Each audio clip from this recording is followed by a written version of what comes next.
Hey everybody, it's PDubs. Thanks as always for hanging out upstairs with us and for checking out the channel. And on today's episode, we are actually downstairs once again looking at the Arcade1Up Infinity game table. About 6 months ago, I posted a review video for this product, and we ended the review with the statement, is this product $900 cool? And we said no. Here we are now 6 months later. We're going to take a look at this particular product once again with all the changes they've made and say, is it now $900 cool? Let's find out. Now, I will have a link in the video description below for my original full review of this product if you're interested, want to see what this thing's all about. In the past several months, many new games have been added, such as Dominoes, Ticket to Ride, and others. I actually have not turned this thing on in about a month. It says we're on version 1.4.22. Storage is at 65%. As of today, all of the external ports that are on the front of the device, the USB ports, the HDMI port, none of those are being used. They've added various backgrounds. Those have come through, as well as different kind of tables. Now, when it comes to online gaming or co-op gaming, which was supposed to be a huge selling feature of this product's been out now for over 6 months, and guess what? They still haven't improved or updated your friends lists or how you manage, how you do your online gaming. You can still add friends, but keep in mind, you can't randomly play against people. You physically have to have them on your friends list still and start a game, send them an invite, probably reach out to them first over the phone or things of that nature. The online experience has not changed. They've done absolutely zero improvements to playing online against other people. So in my opinion, them not updating the whole online ability, matchmaking, no kind of lobby, no way to play with random people, the fact that you have to find somebody out there who actually owns this device, maybe, and say, hey, you own this device, let's add each other as friends, and then you got to call each other on the phone or whatnot, or join a Facebook group, a Discord channel, something to say, hey guys, I'm playing chess, I want to play chess against somebody.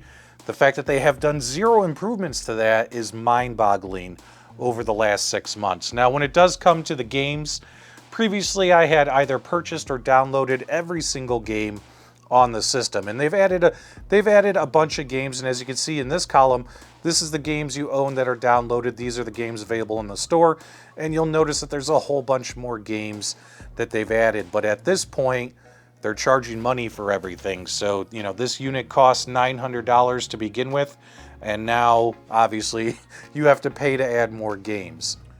Okay, so since it's been about a month since I've turned this thing on, let's take a look at some of these games that are now available in the store that they've added. The pricing, honestly, isn't that bad. You got $4.99, $3.99, $3.99, $4.99. Ticket to Ride, if you weren't part of the Kickstarter, I was not part of the Kickstarter, that's $10.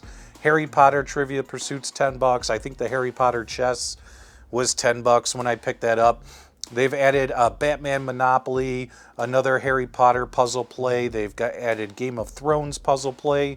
So although there have been no improvements to the online gameplay experience, as well as we're not able to use our USB sticks for external storage, no micro SD for external storage, having about every game on this system, you are going to max out your memory. I'm already at about 70%, and we still have about 12 games in the store I could purchase and download. So they haven't made any improvements there, but then again, content is king. What about the games themselves that they've added? Tried to film this video last weekend, but however, their online store was down.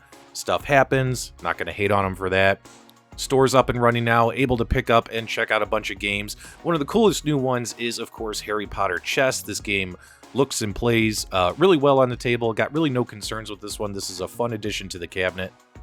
They added the Game of Life, which this brings back memories. I used to play this a lot with my sisters when I was a kid, and of course, the game actually looks pretty good, runs really well, no complaints about the Game of Life. Nice little addition to the table, nice little family game. They gave another free game called Landing Zone to the system, so this was nice to see a free game. This is one where it's kind of like a cheesy mobile phone type game where, you got this landing pad in the middle of the screen.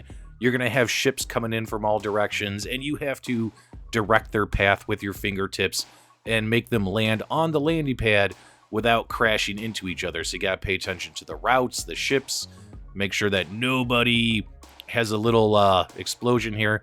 So for instance here, let's get these ships to crash together. We gotta get them on the landing pad, and boom, we didn't. Game over, right? One crash and you're dead, and it keeps the tally of how many ships can you land. The most I landed so far was 10 before I died. It's actually a pretty fun game considering how cheesy and cheap it is. I think at some point in our lives we've all played Minesweeper, whether it was on your computers. I mean, it usually came with every desktop PC. It was a free add-on by Windows. Everyone usually always had Minesweeper. You've played it some way, manner, shape, or form. Nice little addition to the table here. Obviously, you do have to pay for it. It's not a free game. I mean, guys, they're at the point now where they gave you 30, 40 free games. You do have to pay to keep expanding your system. Find the bombs, you'll die, etc. It's a nice little version of Minesweeper. I don't mind it too much, but then again, you know, it's just not the best of the best stuff I want to play on this table. Another game that kind of feels like a filler game that you do have to pay for is Tiles. This game got added to the system, and it's a puzzle game. You can play up to 4 players, etc., and try and, you know, get all your crap on the field and get the highest score, etc. But honestly, my wife and I checked this game out, and we found it incredibly boring. Another game that recently got added to the store is Oh No, which is like a version of Uno with a twist on it. You could have up to 4 players playing this game. Concept is still the same. Get rid of all your cards, match the cards with the colors, use your draw 4s, use matching numbers to switch colors, etc. Reverse, make people draw 2, etc.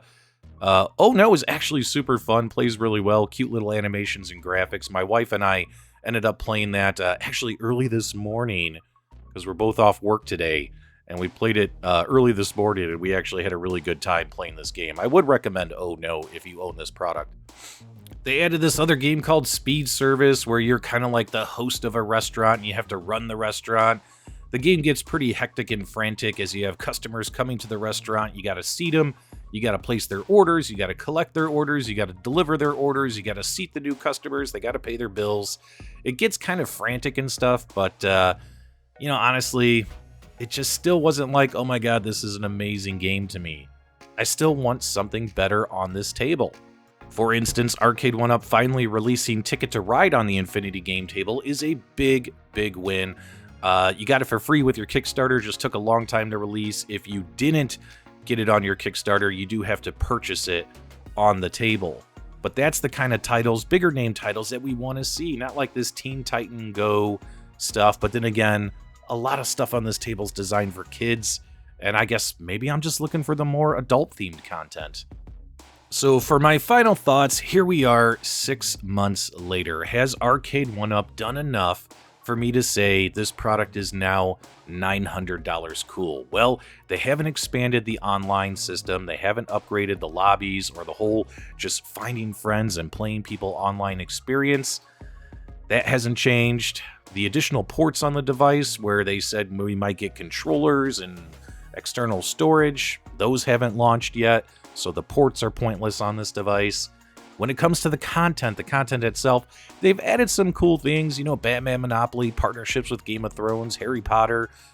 You know, there's some big name IPs on here, but when it comes to big name games, there's just not enough. We need more stuff like Ticket to Ride and Catan. Would love to see some really cool, you know, tabletop dungeon crawling games added on here, like The Descent and Seven Citadel and things like that. Like, if we're gonna make this a board game table for board game enthusiasts, let's get more stuff on here that's not just the games that, you know, are for people under the age of 10. Let's get some really nice adult themed games on here, and I'm sure people would be a lot more satisfied with their purchase. Although they've released additional content but made no other changes to this device, here we are 6 months later, and I have to say to my viewers that unfortunately this product is still not $900 cool, because now you're looking at $900 if it's not on sale for the 32-inch table. And guess what? You have to pay for all the games now, so now you're pushing over $1,000. So is this thing $1,000 cool? No, it is not. They need to fix online play. They need to enable options with the ports on the device, as well as they need to keep bringing bigger and better content for me to make that claim that this product is worth it. But that's my thoughts. Let me know what yours are, guys. Hopefully you enjoyed the video. If you did, leave me your comments, feedback, reactions below. Give us a thumbs up on the way out. And as always, my dudes, thank you for subscribing.